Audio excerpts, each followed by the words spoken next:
गीता की बातें कड़वा है मगर सत्य है।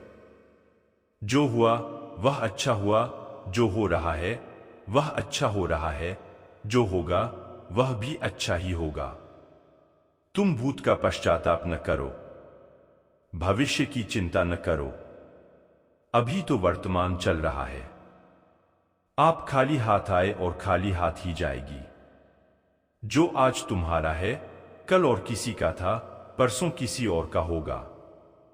तुम इसे अपना समझकर मग्न हो रहे हो। बस यही प्रसन्नता तुम्हारे दुख खोन का कारण है। बातें कड़वा लगेगा मगर सच है। परिवर्तन संसार का नियम है। जिसे तुम मृत्यु समझते हो वही तो जीवन है। एक क्षण में तुम करोड़ों के स्वामी बन जाते हो, दूसरे ही क्षण में तुम दरिद्र हो जाते हो।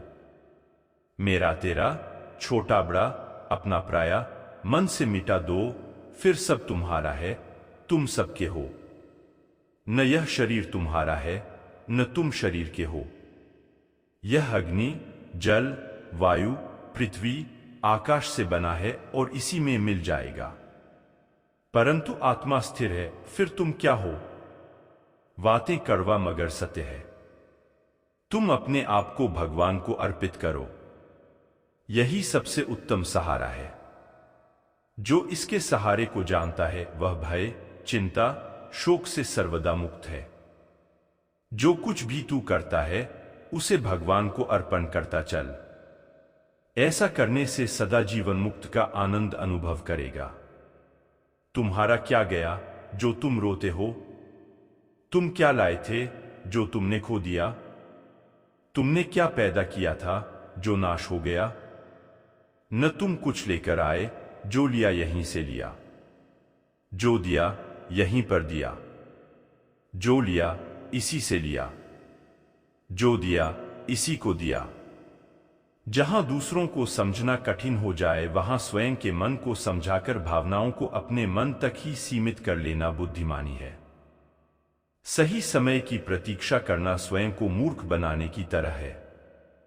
सही समय तभी आता है जब आप उसे सही बनाने के लिए प्रयास करते हैं। इसलिए हाथ पर हाथ रखकर बैठने की बजाय उठकर अपना कर्म करें। केवल डरपोक और कमजोर लोग ही चीजों को भाग्य पर छोड़ते हैं। वहीं जो मजबूत इरादों और खुद पर भरोसा करने वाले होते हैं वे कभी भी नियति या भाग्य पर निर्भर नहीं रहते। ऐसे लोग अपनी मेहनत से सब कुछ हासिल कर लेते हैं। किसी भी व्यक्ति को सिर्फ दिखावे के लिए अच्छा नहीं बनना चाहिए। ईश्वर आपको बाहर से नहीं बल्कि भीतर से भी जानता है और उसके आगे दिखावा करना बेकार है। मुश्किलें केवल बेहतरीन लोगों के हिस्से में आती है, क्योंकि वही लोग उसे बेहतरीन तरीके से अंजाम देने की ताकत रखते हैं। इसलिए मुश्किल आने पर कभी भी घबराना नहीं चाहिए। जो सरलता से मिलता रहे उसका महत्व नहीं रह जाता। अक्सर खो देने के बाद समय, व्यक्ति और संबंध के मूल्य का आभास होता है। शरीर नश्वर है पर आत्मा अमर है। यह तथ्य जानने पर भी व्यक्ति अपने इस नश्वर शरीर पर घमंड करता है, जो कि बेकार है। शरीर पर घमंड करने की बजाय मनुष्य को सत्य स्वीकार करना चाहिए। आप खुश हैं या दुखी, यह दोनों आपके विचारों पर निर्भर है। अगर आप प्रसन्न रहना चाहते हैं तो आप हर हाल में प्रसन्न ही रहेंगे। अगर आप नकारात्मक विचार लाते हैं तो आप दुखी ही होंगे।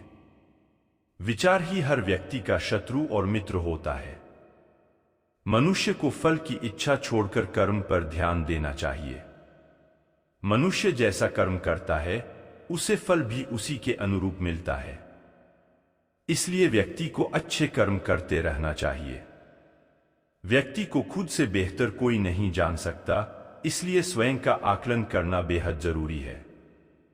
गीता में कहा गया है कि जो व्यक्ति अपने गुणों और कमियों को जान लेता है वह अपने व्यक्तित्व का निर्माण करके हर काम में सफलता प्राप्त कर सकता है।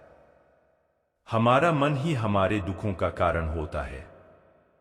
ऐसे में श्री कृष्ण ने गीता में कहा है कि जिस व्यक्ति ने अपने मन पर काबू पा लिया वह मन में पैदा होने वाली बेकार की चिंताओं और इच्छाओं से भी दूर रहता है। साथ ही व्यक्ति को अपने लक्ष्य को भी आसानी से प्राप्त कर लेता है। क्रोध में व्यक्ति नियंत्रण खो बैठता है और आवेश में आकर गलत कार्य कर देता है। यहां तक कि कभी कभी गुस्से में व्यक्ति खुद का अहित कर बैठता है। गीता में श्री कृष्ण ने बताया है कि क्रोध को खुद पर हावी नहीं होने देना चाहिए। यदि गुस्सा आए तो स्वयं को शांत रखने का प्रयास करें। क्यों व्यर्थ की चिंता करते हो? किससे व्यर्थ डरते हो? कौन तुम्हें मार सकता है? आत्मा ना पैदा होती है न मरती है। तुम्हारा क्या गया जो तुम रोते हो? तुम क्या लाए थे जो तुमने खो दिया? तुमने क्या पैदा किया था जो नाश हो गया? न तुम कुछ लेकर आए, जो लिया यहीं से लिया, जो दिया यहीं पर दिया, जो लिया इसी से लिया, जो दिया इसी को दिया। दोस्तों, वीडियो अच्छा लगा तो लाइक, कमेंट, शेयर और सब्सक्राइब कर देना। धन्यवाद।